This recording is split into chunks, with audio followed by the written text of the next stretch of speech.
I've Got You to Lean On is the title of that song by Stephen Sondheim, and it's from the brand new studio cast recording of Anyone Can Whistle, the complete recording. And I recommend it to all you musical theater fans out there. We've been waiting a long time for its release, and it was a lovely Christmas present for me to have over the holidays.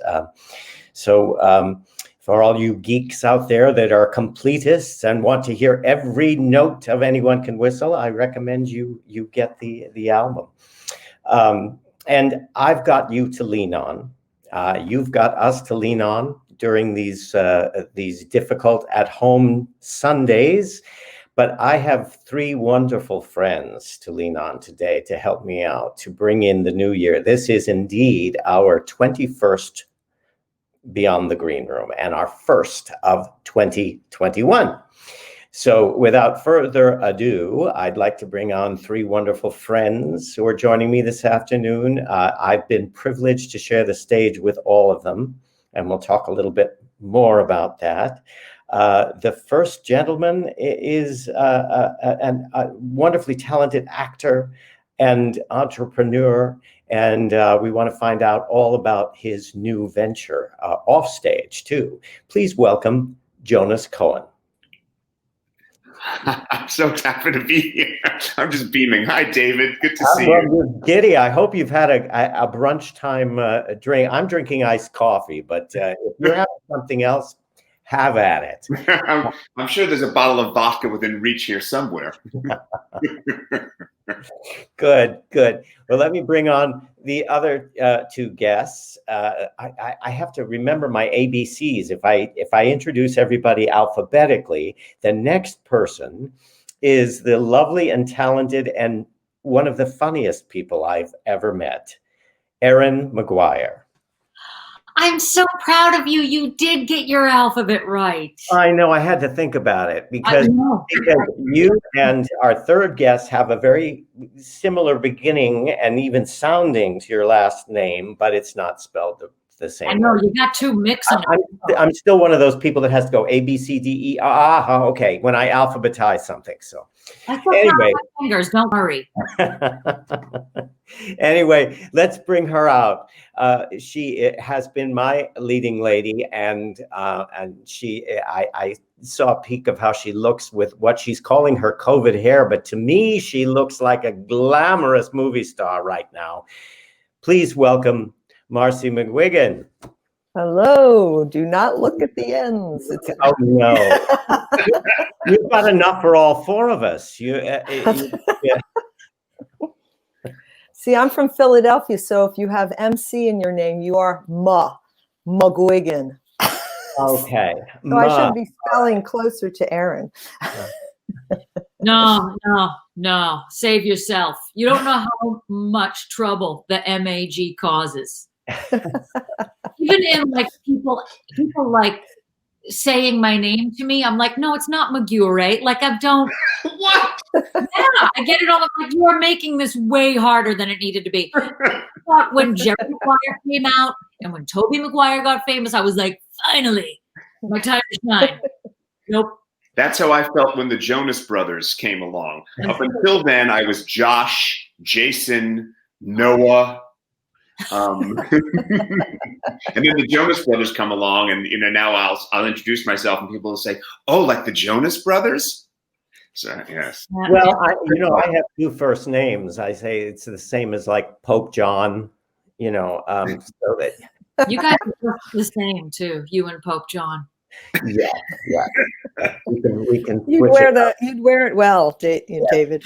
I've actually played priests. It's hard to believe on more than one occasion. But before we get too far into the weeds, I like to open up the discussion by asking each one of you. It's like 1 degree of David Edwards. So where did we meet? How did we first work together? Whatever that is. What is your recollection of that? And it doesn't have to be right, wrong, or it just kind of opens up I have a feeling you're all going to say the same thing that I think, but sometimes I'm surprised. It's like the newlywed game. Well, Marcy, how about you? I think we've known each other the longest. Yeah, maybe because I'm a little older. So we met up at Portland Stage, and I know that I'd seen you in the halls before that. And we did a production of Rough Crossing, Tom Stoppard.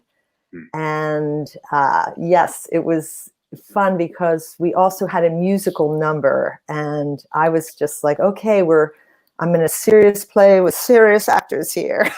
If you go from musicals to plays, you have that panic. And then David started to sing, and I was like, oh my God, he's a brilliant actor and he can sing too. It was a great experience. It was. I remember that being particularly delightful, especially since I think we went like this time of year, right after Christmas. We went to Portland, and it was freezing cold, and we were away from home. There is always that first day where you go, am I going to be able to live in this place for 5 weeks or 5 months? And, seeing all the Christmas decorations up and knowing Christmas was over, it was a little sad. But as soon as we got into rehearsal, we had so much fun. Yes. And there were a couple of things that I remember that we did that we'll get to that in a minute. But a wonderful exercise I remember that we did, and I use it now that when I have the time in rehearsal for as a director. We did the show playing against everything that we had been doing prior to that, and played it either with so much angst or lighter or whatever. I mean, it was a Tom Stoppard play that was very comic, but it was very wordy and difficult and dense in a lot of ways. So we did this and made completely 180-degree choices to where we had been living in rehearsal, and we mined so much gold. It was really, I mean, we laughed a lot, and we got a lot of good stuff from the play. Yeah. Oh, Michael was so I was like, wow. We had more time than sometimes you're 2 weeks, 4 weeks, and he did so many. He would just make us go over it and over it, like different objectives, different take on it, flip it up 180. And I remember I would leave and feel excited, and then I would go home and like black out. I had never like turned it through so much. And but once we got going, it was so fast. There was such trust beyond, because we had to do everything we could come up with in the rehearsal, and you just felt up. We were up on some scary platform. I'm sort of afraid of heights. I'm like this giant woman, so going higher is terrifying. And I was like, I know I'm in good hands with David. Well, also you mentioned the singing thing. I remember we had a talk back once, and some elderly lady said, you have the most gorgeous voice. And I said, thank you. And she said, no, I meant her.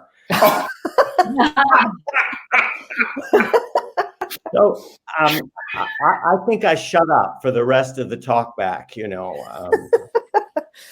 but thank you very much. Okay, Erin, it's your turn. You tell me how we met. Well, Marcy, you guys, it's a really similar thing. We met doing a substantial piece of work at a very reputable theater. We met doing Beauty and the Beast at the Gateway Playhouse. He was Lumiere and I was his feather duster. And we survived it. Maybe with some diseases when we left. I don't know.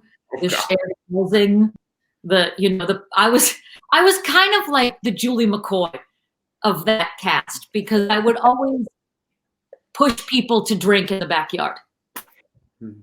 That's one of the biggest memories. As if we needed any pushing in that direction. Gentle nudge. Yeah. I remember more off-stage escapades than on-stage. I remember my costume had, how shall I put this? Spirits dwelling within who had difficulty managing deodorant, I think. And it was a very warm, wet summer. And every time I would raise my arms with my candles, I would feel the ghost of the gentleman who had worn his costume before me. For you. Yeah. Yeah. Yeah. And my skirt was so tight that I just had to shimmy in it, which worked perfectly. Well, we had to do an adagio dance together, which, you know, is not my favorite. Dancing is not my favorite thing to do. You know, I know that we drank this memory away a long time ago, but I'm impressed that you remember that. I swallowed my pride and kept trying to think nobody's watching you. You're doing very well, and we managed to do this. I think I had some I don't know, a lift or something. I don't know how I do that with my hands in those candles, but we did it. And yes, you had a very tight little dress, and but I remember your broom handle was very seductive. It was. I don't like to brag, but I work out. Yeah. Yes. All right, Jonas. It's been relatively recent for us, but it was a very pleasant memory. You're here. We met doing a new play with music that's still in development. It's called Duet for Three, and it tells the true story of a love triangle between Kay Swift, which is Broadway's first apparently notable female composer, her husband, lyricist Paul James, and composer George Gershwin. The three of them apparently in real life had a somewhat well-known love triangle. And you and I met doing that show together. You were a double bill. You played the manservant as well as George and Kay and Paul's therapist with a wonderfully convincing German accent. Truly, people are going to think I'm being tongue-in-cheek, but your accent was flawless, very Freudian. And I remember meeting you, and I just thought, this gentleman is so dignified. The way you carried yourself at all times and the way you dressed, you were just such a dignified fellow. And well, obviously you never saw me in Beauty and the Beast.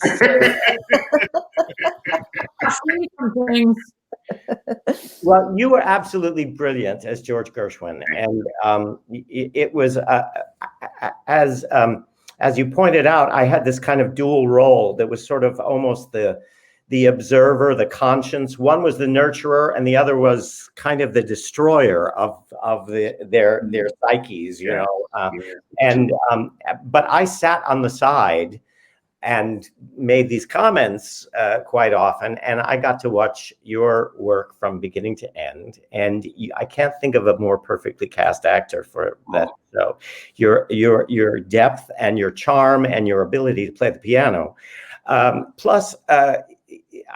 I would say a passing resemblance, at least, to George Gershwin. You're much better looking than he was. But sorry, George, but you weren't exactly a sex symbol. But but the ladies did love him, apparently. Yeah, they did. So yeah, it was great. We hope that you know, we'll hear some more news from that show soon.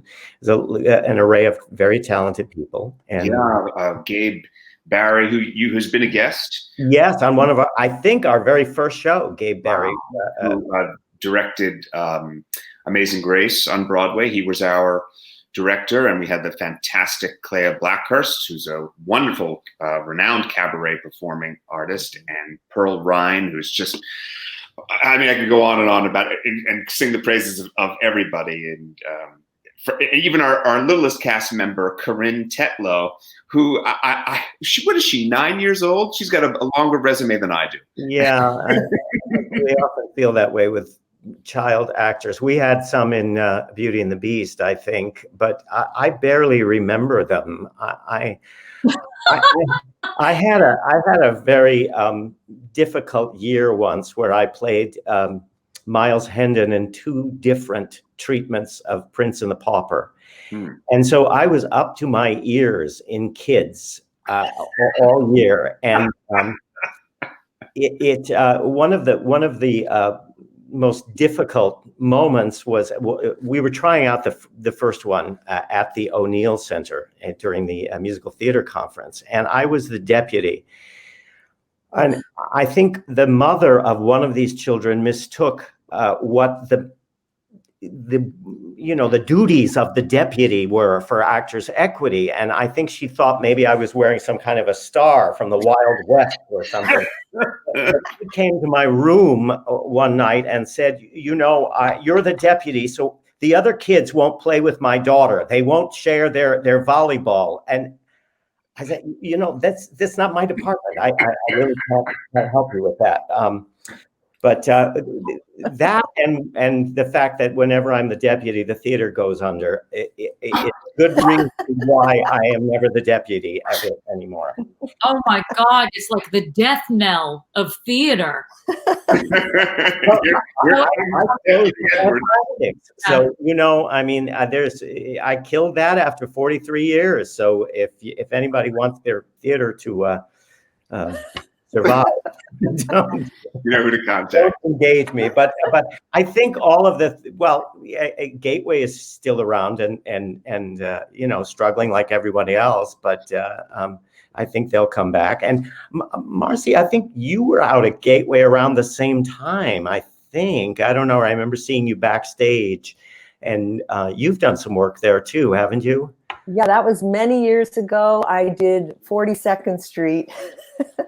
And out at Gateway, yes. And we went to Patchogue. We did the 2 theaters. And yes, I remember the housing, like you come up and you see the beautiful house, and then we were all in there. And I'm like, okay, get your big girl pants on and go, Yeah, they're like little cubicles that they carve out of a mansion. I've heard that mansion is supposedly haunted.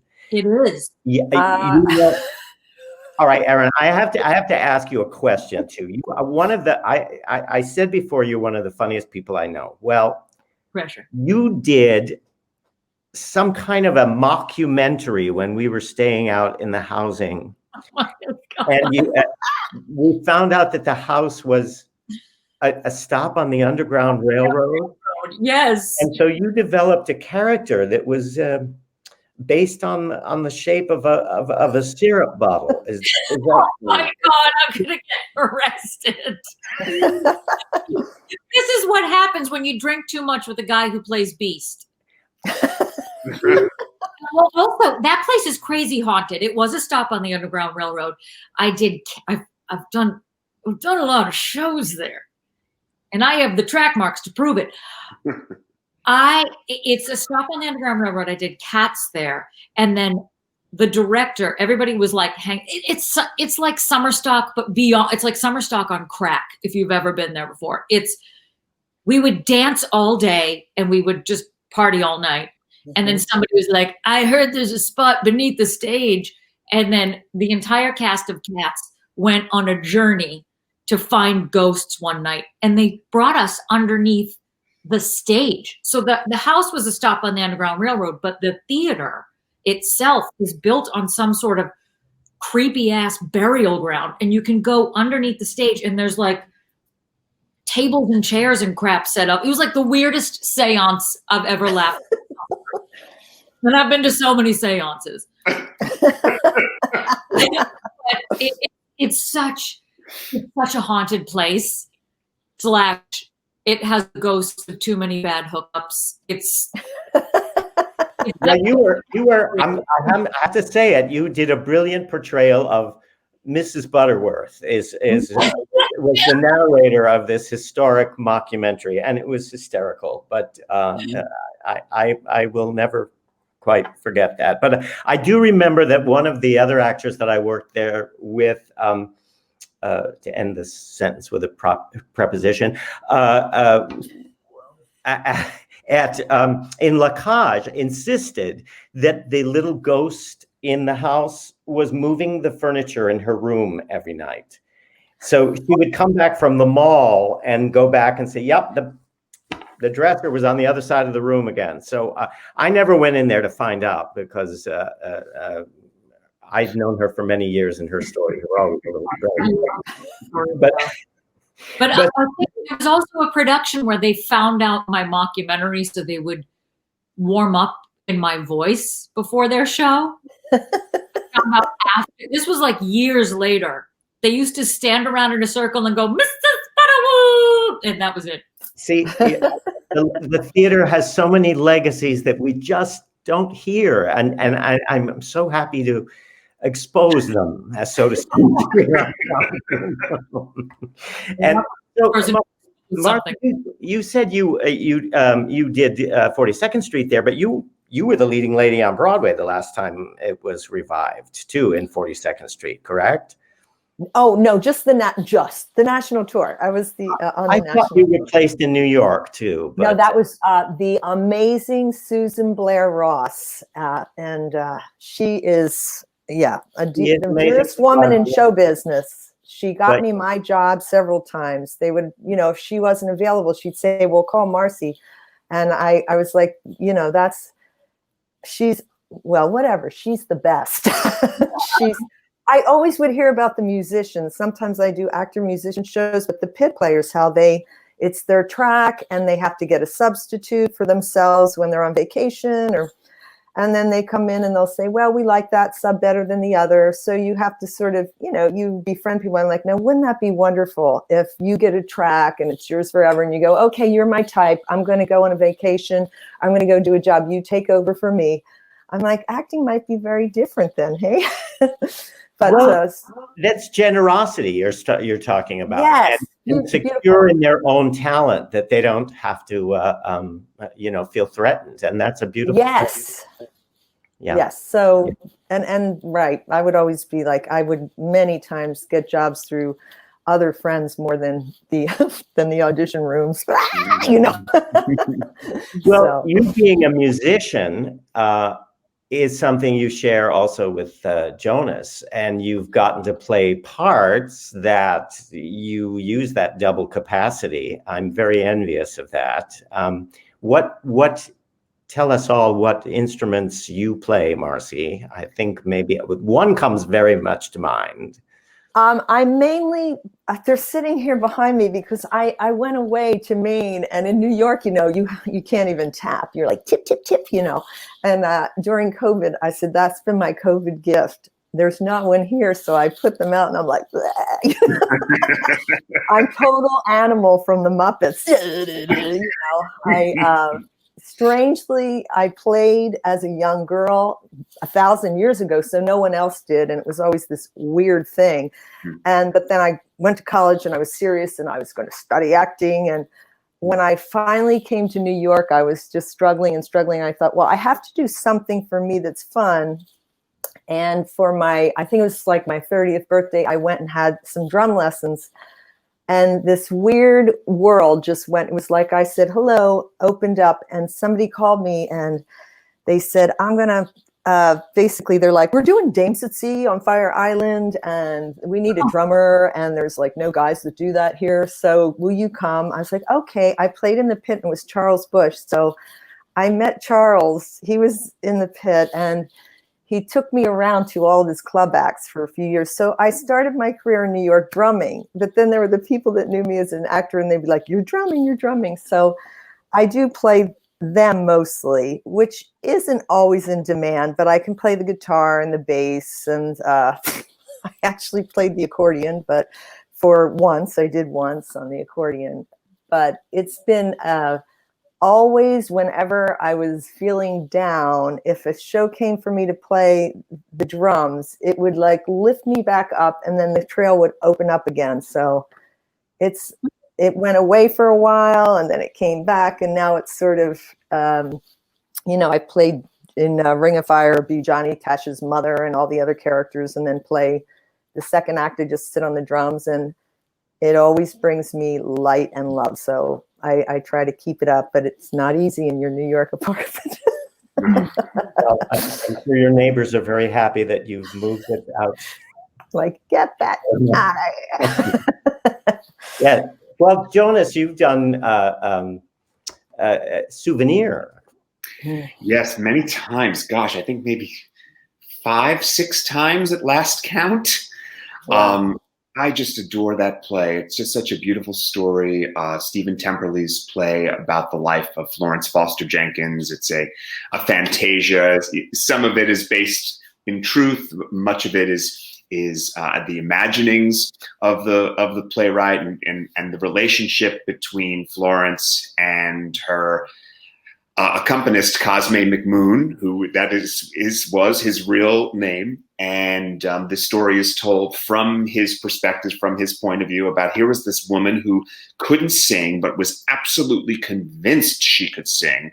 And that belief took her all the way to Carnegie Hall. So it makes me think that, that old joke about how do you get to Carnegie Hall, practice, practice, practice, might not actually be true. Sometimes maybe it's just like a good old fashioned belief in oneself or something like that. And he goes along for the ride and watches this all unfold. And he doesn't have the heart to tell her, you really can't sing, honey. And I guess the play is very much about, he falls in love with her as the play progresses, not romantically, but he falls in love with her star, and he realizes, there's a difference between loving someone enough to tell them the truth and loving someone enough not to tell them the truth. And so it's been being a pianist has been a real gift. I've been cast in different roles, different plays because of that ability, thank goodness. And that play has just been a gift that just keeps on giving. And it's a 2-character show, and it's a unit set, and so it's easy for theaters to produce, and it's a lovely, sweet, kind play. Yeah, and it really demands an ability not only for you to act and to play the piano, but have a certain facility with a cabaret skill, because you kind of narrate and do that cafe society style that you don't see forthcoming. I in a lot of performers. I have directed the show in 3 different venues. And so so maybe you'll save one for me sometime. Oh, I would love that. What 3 venues did you do the show? Oh, I did it first. I did it at Surflight Theater, and that was very recent, wasn't it? Yeah, fairly recent, and a little theater up in New Hampshire, and also one in New Jersey, another one in New Jersey. So, but it's one that you kind of fall in love with because you also see that relationship about your character starts to actually wonder if he prefers her versions of the song. It comes from her heart, it comes from her passion, and it's a beautiful thing. So it's yeah. Well, maybe we will. We'll put that. I hope so. I didn't know this about you, that you had directed that play. Now I'm like, I just have to reopen immediately. You probably have it in your skin a lot more than I do at this point. I would love to have those skills so I could play that part, but you'd be a wonderful Cosme for sure. Yeah. Well, then I would just have to get somebody else to play the piano and take it for me. So yeah, I don't think that's going to happen anytime soon. Not with people like you around. So I have to say that in our warm-up, I was talking about how each one of you, not only are you skilled actors, singers, but you have these other talents that have brought you in. I can't think of a better way of describing how you got in with Charles Busch than what happened, Marcy. And you had a long varied career with Charles Busch. How many collaborations did you do with? Let's see. I guess I did. I did his club acts all over, and then we did Swing Time Canteen together. I can't tell you how many things I just learned from him. I was on the drums in that in a character, but I was behind, but on stage. So, you know how they say, steal from the best.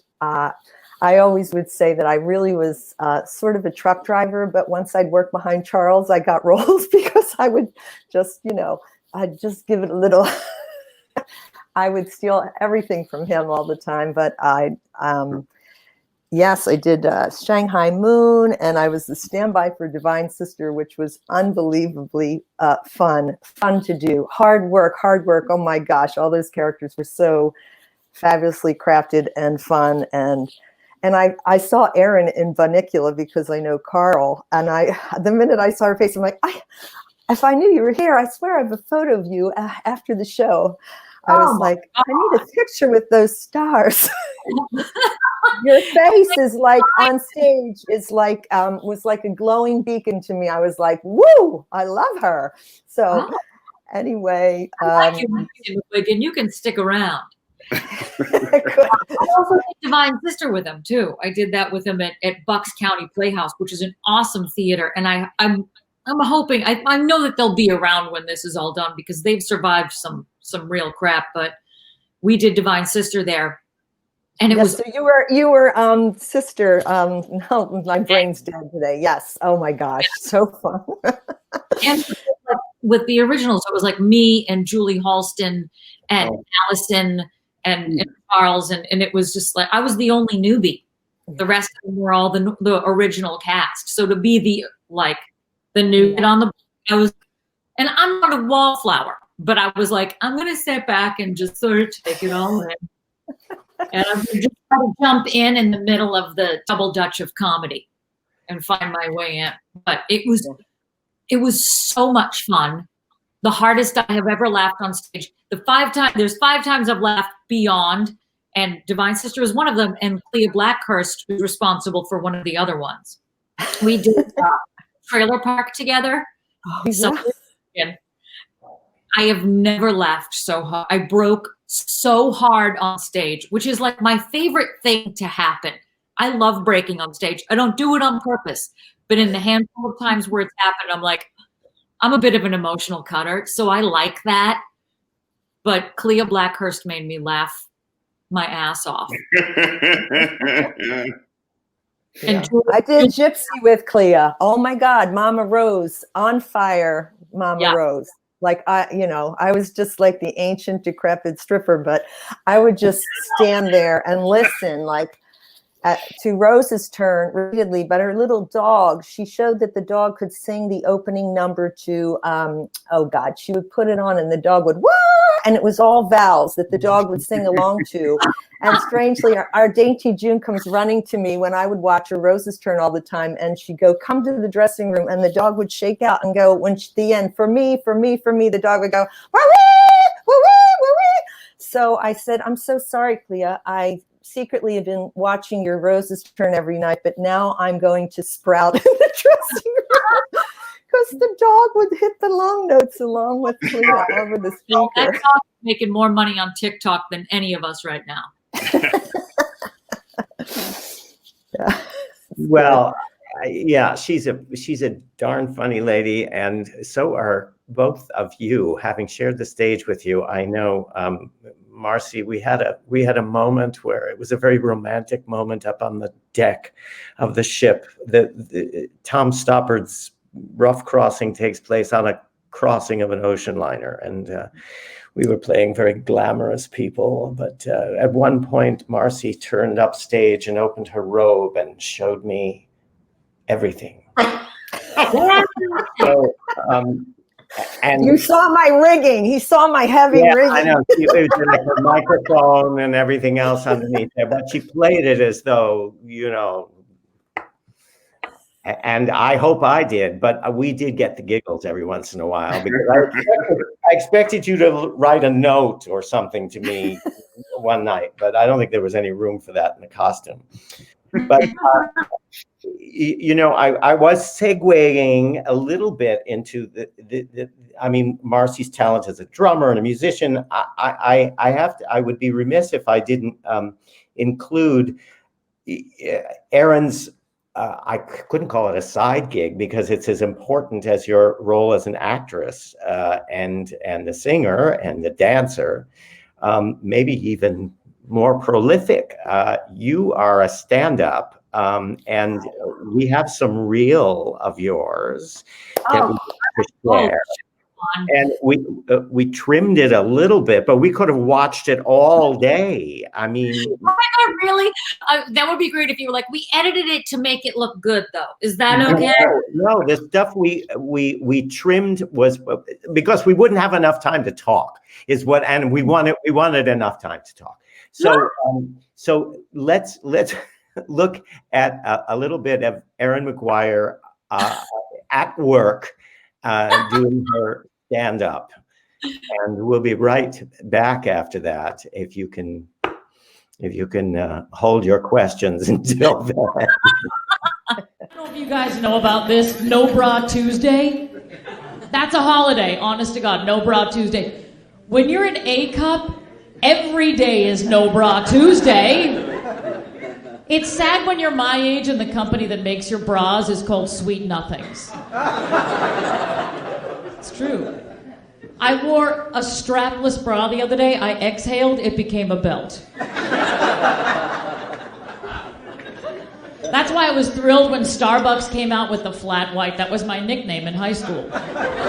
No, but in New Jersey, everybody is for themselves up until it comes time to merge. And it's that last minute, merging at 1,000 feet. And there's always that one guy who's like, oh, I didn't know this was going to happen. And he tries to fake merge at the last minute. And we all work as a team, don't we? We're all like, get in tight, get in tight. Get in, don't let him in, don't you let him in. Hold my hand. But I love an Aldi. Have you ever been at Aldi? Yeah. It's oh my God, it's ridiculous. It's generic bulk food. Their tagline should be Aldi, this doesn't taste right. And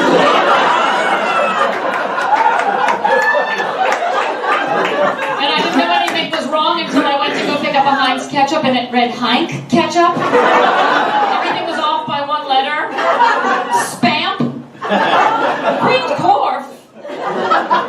Even their produce, I was like, oh, $3 for a pint of strawberries. And some bananas. So I got myself a bag of Fruit Looms and some Screese's peanut bunker cups and I got out of there. Right, when you go to a restaurant in New York and they're like, well, do you want to sit inside or outside? And you're like, ooh, outside. Everybody treats it like it's the biggest treat in the world. Oh, well, if this is an option, I'm going to sit outside. You are sitting on the sidewalk. There is a guy taking a dump 2 feet from you. You could get a Chipotle and squat on the curb. It would be the exact same thing. But you just paid $40 a plate to sit on a sidewalk in New York and eat. But my favorite movie of the year was 50 Shades of Grey. I'm not gonna lie. Okay, it was the funniest movie of the year. Anybody who didn't see it missed out on the best comedy. My favorite line was when she said, show me how bad it can get. And I yelled, sit in my seat.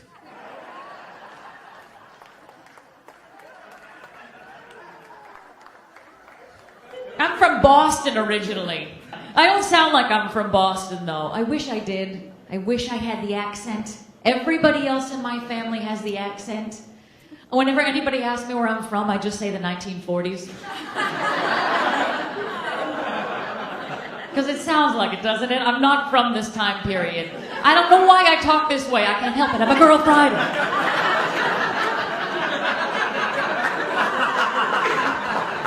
And when we won the series, because we won the series, I'm sorry, New York, but we did, yeah!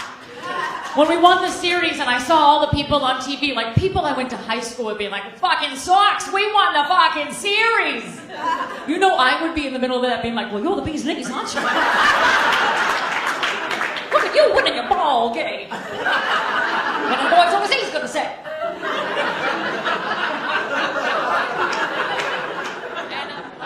But it's tough to be abroad in a basic bitch world. Because I'm way into pop culture. But it sounds funny coming out of my mouth, because I'm like, this presidential race is a real sockdology. That Trump is a big palooka. But Hillary Clinton is a choice piece of calico. Kanye West likes his finger up a wazoo after he's on a toot, but that doesn't make him a cake eater. Kim Kardashian is a real dumb Dora. She thinks she's hotsy-totsy, but that's applesauce. Now, if you'll excuse me, I'm going to go get a giggle water and 23 skidoo out of here. Thank you, guys. You guys have been awesome. My name is Erin Maguire. Have a great night. Wow. Awesome. I haven't seen those sets in years. Well, you also have an age, so you could claim that they were done within the last year or so. Yeah. Oh, good. Okay, good. I'll take that. Yeah. Uh-huh. I'll take that. Well, and that's the other thing. You both of you ladies are very funny on stage, but you're, you bust that old cliche like Carol Lombard and Lucille Ball, that you can't be glamorous and gorgeous and still be funny. And I'll take that compliment. Thank you. well, all right. There's plenty more where that came from, but I have to say, I'm sitting here howling about that comment about sitting outside in New York City to eat. I detest sitting outside for all of the reasons that you listed. But of course, now, right in the pandemic, we can only eat outside in these little huts. It's a gone bit. Not even on the side of the street. Like so that's the weird thing about stand-up right now. Well, I've been like mostly doing stand-up. Like that's been the thing for the past 7 years. And it's been wild because it's forced me to do all sorts of new things and to meet all sorts of new people and to have all sorts of weird experiences. It's like bringing Jerry Seinfeld up to the stage, being complimented by Jim Gaffigan. I've been lucky. It's been wild to step in both arenas, and really like drew me to it. I mean, I've always had one foot in either venue of like musical theater and comedy, but it was always sketch comedy. So it's almost like I would go off to do a show, but then I'd come back and, I would always come back to sketch, and I would always go back to UCB, and I would always just keep coming home to comedy. Mm-hmm. And then 7 years ago, I was like, I've got to pick a lane. And it was funny because it was during Divine Sister that I was in the dressing room with Julie, and I was just like, I don't know what I should be focusing on anymore. Should I just be focusing on comedy? Because it's an entirely different world. Entirely, like, you need to give yourself fully if you're going to do that. And it ain't easy. And Julie was like basically saying, when you put your focus on it, you'll start walking towards it, and then it will start to make sense to you. And I did. And then things started opening up, and weird opportunities. Like I wrote for the Comedy Central roast of Alec Baldwin, and yeah, it's wild, kind of what's cracked open as a result of that, and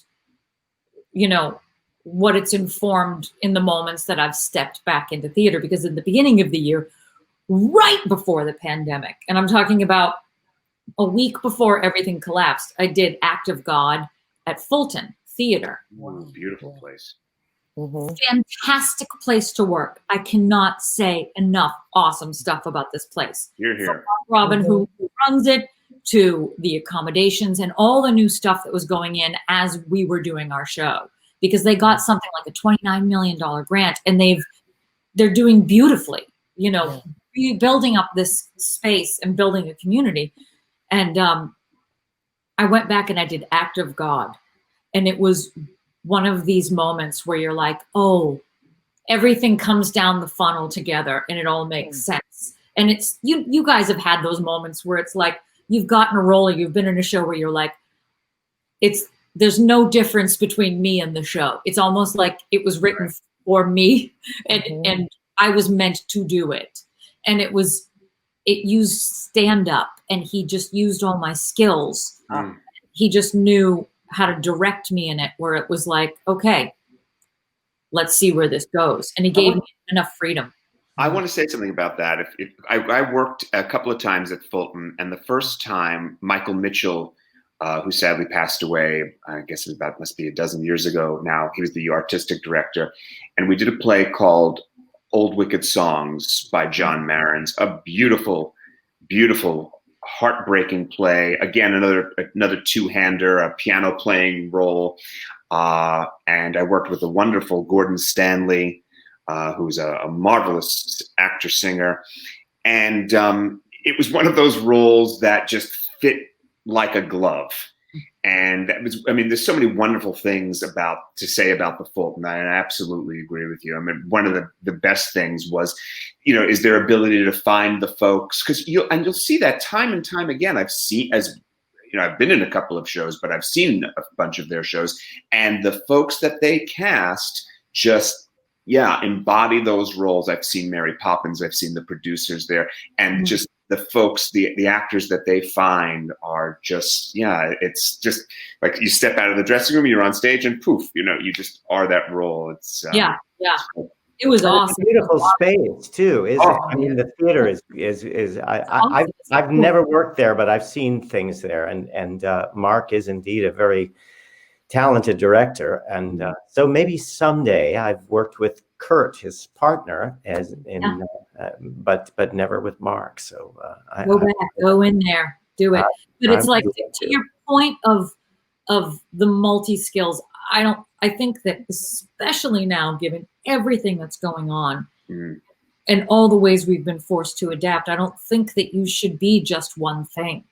And I was going up against the business of the business for a while, going, what, like doors were suddenly not opening, and I was getting so frustrated, and I'm watching people sort of progress that I'm like, what the heck? Oh, they got it because they fit the costume.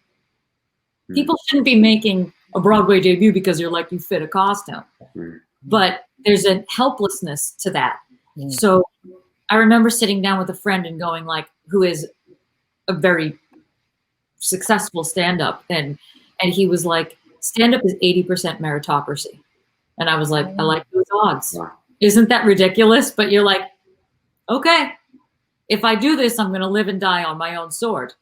And I've died. Oh, I've died.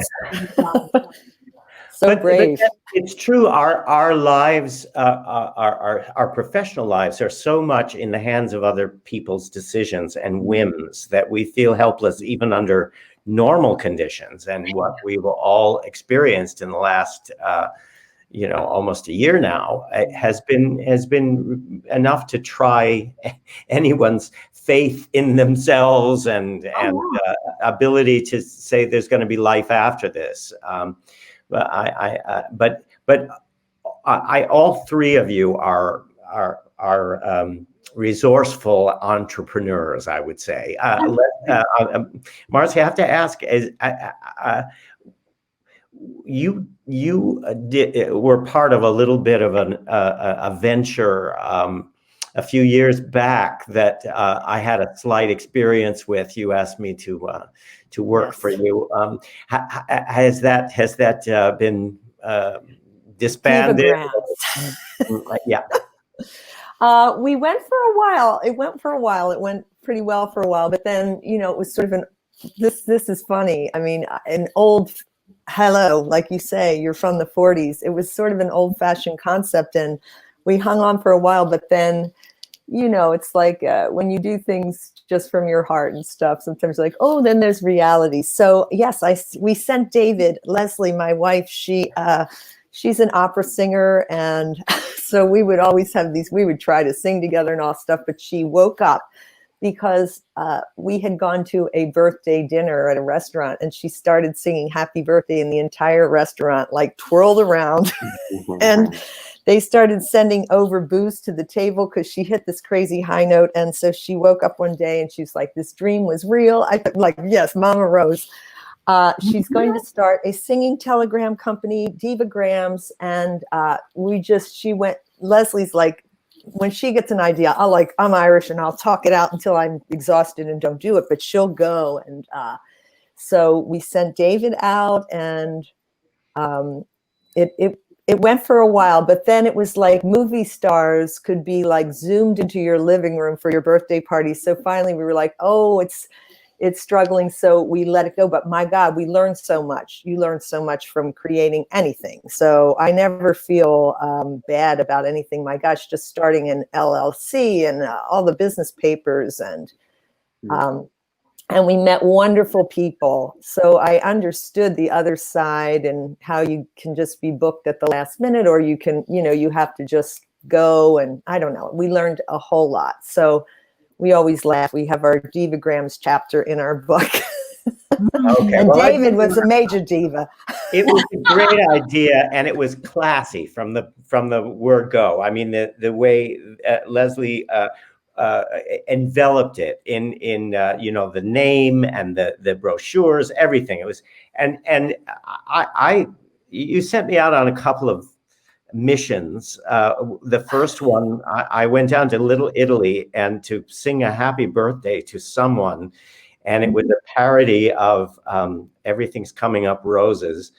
And I felt like I had slipped into an episode of The Sopranos, and if I didn't get it right, so and then the other time I was directing a show down at the Jersey Shore, and it was a parody of Send in the Clowns, and it was going to be just over the phone, so I didn't even have to get dressed, but I needed to get out of the housing so that I wouldn't be singing Send in the Clowns at 8 o'clock in the morning, to these poor sleeping actors. So I went to my car and I sat there and dialed the phone and asked for the right person and sang this parody of Send in the Clowns for his birthday. And I was so relieved that it had gone well, and I heard laughing and everything. And then I hung up the phone, and they called me back and they said, "Could you do it again?" He was in the men's room. So no. But You were the only, you were so good. You were the only repeat performance ever in our history. Well, if you had seen me at either one of them, I'm not so sure you would have invited me. But I ran in my little tuxedo down to Little Italy, and and then sat in my car at the beach and sang "Send in the Clowns." It's what we don't do to keep the flow of income during those fallow times. And which brings me to something very exciting that Jonas is doing right now. Can you tell us about that? You're a baker. You after a fashion. Yeah, my friend and co-founder, his name is Marcus Baker. Marcus is his other life. His main gig is he's a pianist and music director, and we've been friends for a long time. We worked together years ago in a musical in the International Fringe Festival here in New York, and we founded a drop biscuit company. It's called Drop Everything Biscuit Company. And we make drop biscuits with different flavors, both savory and sweet. And we just started selling them. Right now we're registered as what they call a home processor with New York State, which allows us to use certain ingredients, not others. That's coming. But we started very modestly, just online, delivering to friends and family anywhere within the 5 boroughs. We take orders Sunday through Thursday, and then we strategize on Friday, and we bake Saturday mornings. And on Saturday mornings, we started in October. And the business has been slowly, steadily growing. We did wonderfully during Thanksgiving and wonderfully on Christmas, and we're on a bit of a hiatus now. And then we'll come back in a couple of weeks and in January and continue to grow the business. We have plans to start in farmers markets soon and continue to grow the online business. And there's some other things in the hopper as well. And it's been really, really wonderful. It started as...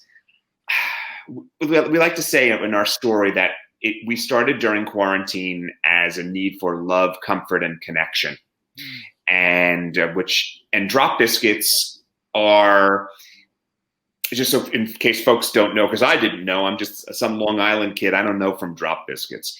And drop biscuits are the dough is wetter than regular biscuits, which you would roll out and use a cookie cutter to make.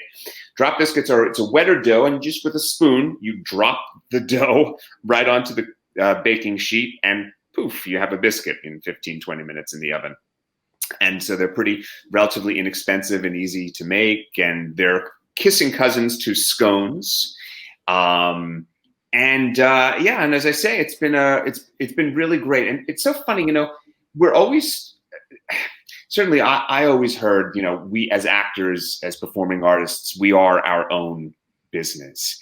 And I've never had a head for business. And so I never really got or understood what that meant. And I didn't even realize I didn't get or understood what that meant.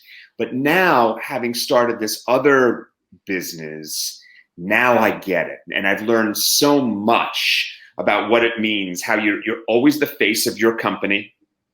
You're always interacting with others, with your customers as the company.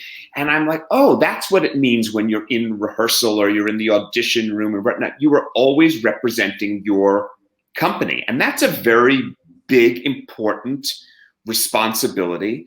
And it brings you into contact with so many wonderful people. As we as like you folks, and what a wonderful opportunity, as I say, love, comfort, and connection, because, right now, I mean, what could we more possibly need during a pandemic when we're separated, unfortunately, as we are, by computer screens and whatnot, but just trying to find ways to connect. And certainly comfort food, it was one of the best ways to try to bring people together. And it's been really, really, really great, really wonderful, a chance to do something new and find a new skill, to pivot, as the kids say nowadays. Well, you have a Facebook page for it, and I've seen some of your flavors described to make your. Well, I would say they're comfort food, but they're gourmet comfort food. It sounds like, I appreciate you saying that. That's how we're sort of billing ourselves. We're dressed up for a night out on the town or to stay home for coffee. Well, I'm dressed up for a day to sit home and have coffee. So I'm sure they'd be welcome at any time in any of our homes. I promise to bring you a batch as soon as I can, David. Absolutely. You just take your time. You should make sure that we want to make sure the word gets out there. And thank you. It sounds amazing. So please follow us on Instagram. Follow us on Facebook. Drop Everything Biscuit Company. We'd love to have the followers. Online presence is so important, and you can contact us and order biscuits directly through our Instagram and Facebook pages. Wonderful. I would love to have your biscuits. And that comes right from Mrs. Butterworth. So you'd never ask. I know, that is high praise, man. Yeah. When he's describing how to make them, I was like, yeah, like I'm ever actually going to make biscuits. Yeah, that's something I don't do. I like to say it's a little of this and a little of this and a little of that, and then boom, you've got a biscuit. You think it's that easy? You don't know how much damage I can do. I got called back for Worst Cooks in America, that TV show. And the worst part is that I wasn't bad enough to get cast, and I was offended by that. I was like, you guys, I'm crap. You need me. Trust me. I'm good TV. Like, it's wild how many, everybody's baking during this quarantine, and I was like, no, I can't. I tried once. I always post my fails online, and Nancy Opal has really keyed into it on Facebook, and she wants to be like my baking Sherpa. She wants to be a guru who helps me learn how to bake. Oh, I think that's great that you're posting your fails. That's good for you. That's tremendous. All I post is a fail. Well, I would say that I would never run out of material then. As successful as you all are, and I have such the utmost respect for each of you. And it's such a pleasure to meet Marcy and Erin. Well, You know, to be able to say, I want to, here's my fails also. That's huge. That is beautiful. That is really I'll pull out that We grow accordion. from You'll hear them. some You know, bells. that's the thing. We grow from them, and you know. Anyway, we are actually getting to the point in the show where we take a little intermission, and we have a quiz question to ask our audiences. And this the intermission feature is a cut from the cast album of Swing Time Canteen, so we can hear Marcy at work. Oh no! But so the quiz question today, you may be the only one on the panel who will know the answer, but I don't know that anybody listening will. So I've thrown down the gauntlet. You know, I always ask a very obscure musical theater history question. So this is related to your longtime relationship working with Charles Busch. Now, in 1988, he rewrote the book for a 1955 Broadway flop musical that then they produced at Goodspeed Opera House. Can you name that show? So we will wait for the answer until after we listen to Marcy sing a title that is rife with double entendre, I think. Love isn't born, it's made. Oh, God. So let's listen to this intermission clip. Now you can go away from your screen and refill your drink, use the potty, but I have a feeling you'll want to listen to this clip, and we'll be back with the answer to the question right after.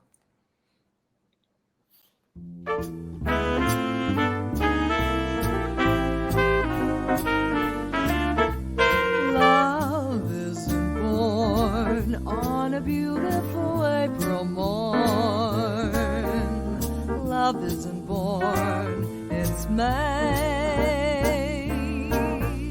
And that's why every window has a window shade. Love can't do much for a couple who don't quite touch. Love needs a chance to advance, and that's why folks who never cared for dancing dance. So my precious young dove, if you're waiting for love, better make the most of your chance, for the feeling won't start in the gentleman's heart till you're in the gentleman's arms. Love isn't born, that's a fable to treat with scorn. Let's call a spade a spade.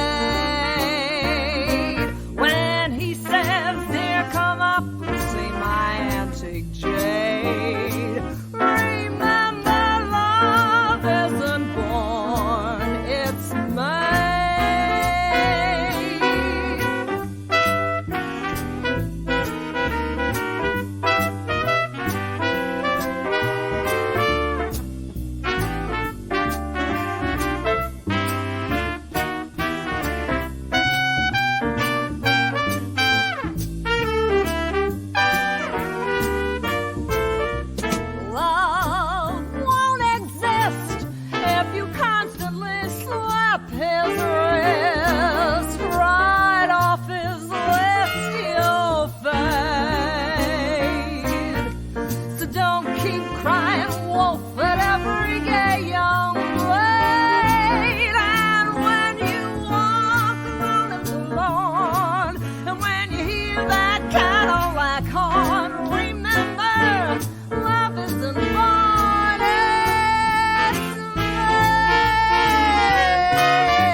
Wow.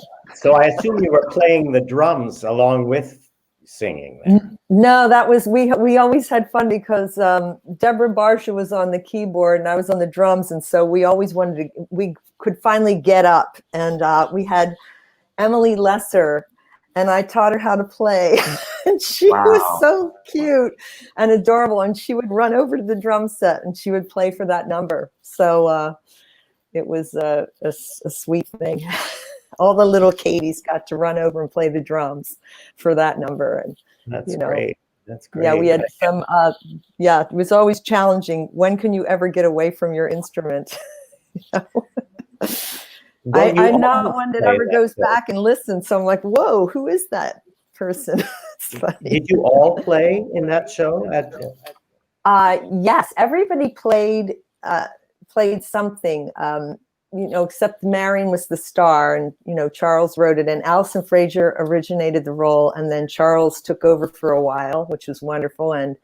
But yes, Jackie Sanders played woodwinds. We had 3 side musicians that just played, and Deborah Barsha was keyboards. I was drums, and Emily Lesser would do utility side things. Yes, so it was just let's see, there were 8 of us total. It was great.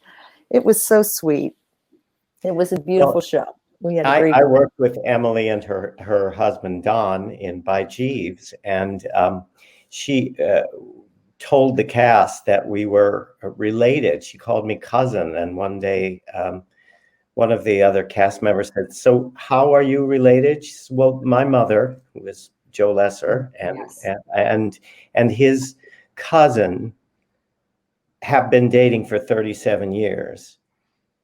And we just got blank looks from everybody else. And they said, that means you're total strangers. You're not related at all." But that was my family story for the day. But, it was another one of those fails, but Emily was pregnant during By Jeeves, and was going to leave the cast early in time to have her baby, and she thought she left in plenty of time, and within 2 weeks she was in labor, and everybody, because Don, her husband, was also in the show and wanted to be with her in the delivery room, everybody was going on for a role they hadn't rehearsed. So for a show that didn't run very long, we had some interesting performances there. Anyway, getting back to the quiz question. So, Marcy, do you know I don't think we got any answer from. It was funny when you said that. I was like, I always say I have Nameheimers and I forget titles and people's names, but I was like, is it Ankles Away or Yes, it was indeed. I was like, that was the only thing that could come through my brain. I was sure no one would get it, but if anybody would, it would be you. But yeah, Ankles Away was a kind of a throwback to silly glitz and tits Broadway shows from the 30s, and it was done in the 50s. And the 2 stars were Jane and Betty Keane. Do you know who they were? Jane Keane played Trixie on The Honeymooners for a while. Oh, yeah. Yeah, and they were a sister act. And also in the cast was Lou Parker, who had been around from vaudeville days and was in shows with Ethel Merman. And you've seen him on a million sitcoms, but you'll remember him as Marlo Thomas's father on That Girl. Oh, wow. Oh, right. Yes. So, yeah, and they had some delightful songs in the score, and I guess it was a guilty pleasure for all of us who collect cast albums. And but I guess Charles must have decided we could do something contemporary with this book, and I would love to have seen it, but it's like so much theater, it evaporated into the ether again. But have you had Charles on your show yet? Have I had who? Have you had Charles on your show? No, I don't really know him. I remember working in a theater. I want to say it was Jiva or Syracuse Stage. It was the winter time, and we were at a little local bar, and everybody looked at the end of the bar, and we said, "We know that face, but not from. It wouldn't be from Rochester or Syracuse." And he was slightly amused by the fact that he had found some other actors in the wilds of the North Country of New York State. But so we had a brief chat, but that's the only but I have to tell you, you know, Swingtime Canteen, one of the theaters I've worked at quite a bit, the producer said, you know, we could do that, and you could do what Charles Busch did. And I thought, oh, another drag role, how amazing. Because, you know, once you've done La Cage once, everybody thinks you do that, you know, and I got to tell you, it's hard. It really is. It's harder than putting on armor. My first La Cage was the same year and the same theater as A Man of La Mancha. And, you know, when you put the spirit gum and all the stuff on in the beginning, that's hard. But putting on false eyelashes and all the makeup while you're singing a little more mascara is even harder than Don Quixote is. I will tell you that. Tell me about it. I've been a drag queen for 18 years now. Is this something that you're just spilling with us now that we didn't know? Yeah, no. It's just applying your makeup with spackle and a trowel. It's real tough, especially doing it on site, on stage. Tell me you did those two roles in rep. Well, no, but the producer's daughter, who was very young at the time, used to see me all the time and out of costume during Man of La Mancha and sing, "I am I, Don Quixote." So when she sat through the a little later in the season in the dress rehearsal of La Cage, she stopped singing that. She was sitting in the front row and watching me, glowering at me. And I did the makeup and the whole thing. And afterwards, she just looked at me and she said, "Boys shouldn't wear dresses." Oh. So I have a hard time. yeah, there was a tough audience there. And no more serenading me with the Man of La Mancha song anymore. David, is that Picture behind you? Man of La Mancha, yeah. Yeah, this is our Man of La Mancha living room. I'm not a dining room. There's been it's followed me through many years. I've done like 12 productions, and I started very young. I played it in high school, so people tend to give me Man of La Mancha things. And so instead of fighting it, I just go with it. And now we have it all over the dining room. So Oh my God, we've got fan art. I love it. yeah. What can I tell you? Awesome. Yeah. Anyway, I wanted to say that it's very difficult during this time period to obviously to keep our income going. I got a lovely surprise this year that I actually did an equity show online, and that was an experience. But Jonas, you've done so many TV shows. I would imagine you get a few residual checks every once in a while too. Thank goodness for that. Huh? I mean, I am very envious. It's enough to keep a fella in biscuits, I'll tell you that. Well, I was going to say, you probably once in a while I get something for like $1.97 from something I did a long time ago. I can't remember. Someone was telling me just recently there's a bar in Manhattan where people put their residual checks that are like less than $1. They're like posted all over the wall. You guys, well, I can't do that because I need the money right now. You need the 37 cents. Yeah. And if you cash them all, we'd have like $2. Yeah. But if you put them in the bank immediately, they will earn interest. Right. Right? Federal. Yeah. I remember seeing that Law and Order episode and thinking, who is that handsome fellow playing? And then I was working with you. So yeah, I wish you many more residuals. And, thank you. And Your mouth, God's ear. I always say at this point, I pose that frightening question about what's coming up. What are we working on? And it's really hard to answer that question right now.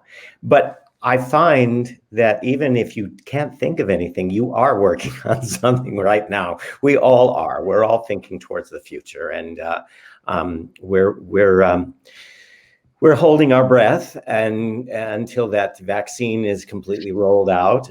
One of the shows that I was going to do last year is now back on the schedule at one of these theaters. So I'm hoping that once we're all inoculated, the phone will ring and they will not have rescinded their offer. Found someone else in quarantine who works cheaper. I find that hard to believe actually right now. But so aside from biscuits and collecting residuals, what are you planning for this? Well, a few friends and I are working on a virtual Zoom reading of Douglas Carter Bean's Little Dog Laughed. And we're working with a theater company called Arc Stages out of Pleasantville. And we're looking forward to, in the next month or two, having probably a couple of performances of it. So that's pretty much what's next. That and growing the biscuit business. I'm also working on a children's story based on an article that was on CNN back in October.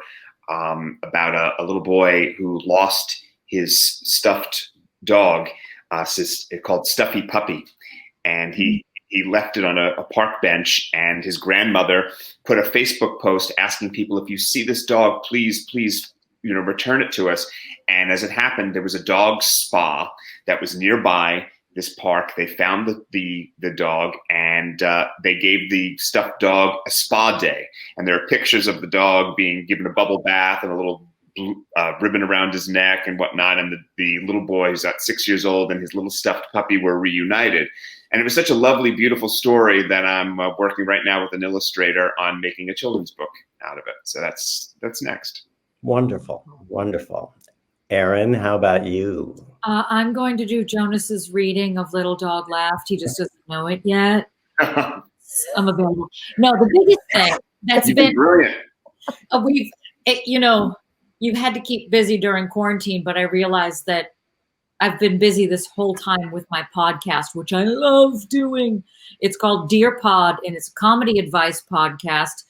Me and my co-host Patrick O'Brien, we reread Ann Landers and Dear Abby articles to each other. But we're just jackasses at the end of the day, and we just sit and laugh, and it's like being at brunch with your drunk, witty friends. So we've been doing that since 2019. We're actually approaching our 2-year anniversary, which is crazy. And the last big show I did was the live show of that at the Fulton. They hosted us. So we did a live version of our podcast, which was so much fun. And we do it every week. Every week we produce a full hour plus episode. So every week has a different theme, and now we're interviewing people, and my husband is the producer on it. So we LLC'd also Mary Wild. We developed a production company while this has been going on. But Dear Pod has been like a godsend. People love listening to it. When you're done scrolling through all of the episodes of Cobra Kai on Netflix, and you need to just, cleanse the palate before you go into Bridgerton, go over to your podcast on Apple Pod. We were ranked in the top 100 on our first month out of the gate. Bravo. We have some interviews with people on there. Richie Klein from Three's Company. We just interviewed a master instructor at Peloton, which is doing very well. So we just have guests, but we also read the articles, and that's been like my through line through all of this. Wow. That's great. That's great to hear. So, Marcy, anything you would like to share with us about? Okay, I'm going to share my fails now. Dive in, Marcy. It's like last but not least. I'm sorry, we don't have time. Move on. I was like, oh, what have I been doing? What am I doing? I had a few shows go away, and I've gone through so many. I can't tell you, I've gone through so many reinventions in my brain and try to keep skills up that I'm fearful I'm letting lag. And then, do I need to keep, I was going to do Looped. I was going to play Tallulah Bankhead. I've got to keep that up. And then then I was like, well, maybe I need to learn every one-woman show known to man. I'm going to play Anne. I'm going to play. And I just do these things as like the gym. You know what I mean? And then the crazy instruments, I tried to keep them going. But, you know, there's been times where I've had some friends call and I'd say, oh, I don't know what's wrong with me. I don't want to do anything right now. I feel like I'm on an adventure of finding myself. It's fascinating when you do get a further down the trail. And I would be like, wow, I really need to come to terms with what do I want to do or say. Maybe I was the type that would do what was asked of me, just do what was in front of me to learn and just keep going. And now that I had some space, I was like, well, if I was in the perfect world, what would I do? And I'm trying to dig out and say, what do I feel I would want to see or say? Not that I would ever have the skill to write it or, you know, do it. But that's what I've been digging into a little bit more. But it's always that question. Oh my God, I used to be terrified on the streets of New York. Everybody's like, hi, Julie. I would run into Julie. Marcy, what are you doing? Oh, you know, I know it's a terrifying question. I was always happy to answer if I had at least 4 gigs lined up. And I had 3 lined up when the pandemic hit, and I had just finished another. So, and that like to never happens where nothing overlapped. I didn't have to ask for a day off here, or could I come a week late, or, you know, I was literally going to walk from one to the next. And, you know, so they all collapsed like a house of cards. But I don't think I would have been doing this had I been working. And for what it's worth, we're all developing skill sets about how to communicate in these atmospheres. We use StreamYard here, but Zoom and all kinds of things. I don't think I would have been terrified at any online auditions and hated them. But now we're making friends with the technology, and that's a good thing too. And maybe a breather to say exactly what you were saying. What is it that I want to do? What can I create for myself? I know it seems daunting, but you know, when you're in your 20s and you say, "Oh my God, I've got it all ahead of me," and you just wait for people to offer you things, then I get impatient now. I say, "Oh, you know, now I want to do the things that matter to me." And I know we all have to work for the salary and the health insurance and everything else, but wouldn't it be nice if during this time we can create some opportunities going forward? So I wish that for all of us and all of us watching out there. Yes. And I have to say, this is very selfish, but when I spend an hour and a half with people like you, talented, charming, and friends, dear friends, I feel a lot better. I feel a lot more connected, and I get that from everybody who watches every week. So we're going to continue this as long as we possibly can. And I thank you for sharing this time with all of us, and I love you all. I really was looking forward to today because I knew you would all get along great, and and I was anxious to see you all. So I feel a lot better, and you know, we'll see what the events of the week, what it takes place, and we'll turn off the news for a little while and move on.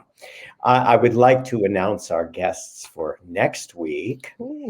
We have 2 artistic directors. One, Jackie Hubbard from Ivoryton Playhouse, a very historic playhouse, and Catherine Weatherford, who is one of the artistic directors of a very new theater company that we will be talking about too, and find out what their plans for the future. I know they're going forward. The Greenwood Lake Theater that I had the opportunity to work with a couple of seasons back. So I'm sure that'll be a fun afternoon as well. I thank you all for joining us. And we have a little playoff music again for you musical theater mavens from that cast recording of Anyone Can Whistle. And it was a bright spot of, if you don't know, this recording was done 20 years ago, and it finally was released. So talk about giving you hope for the future. So enjoy this little play out music, and I thank you all. Be well, be successful, be heard. Thank you, David. Thanks for Thank having you, us. David. Happy New Year. Happy New Year. Stay connected. Yeah.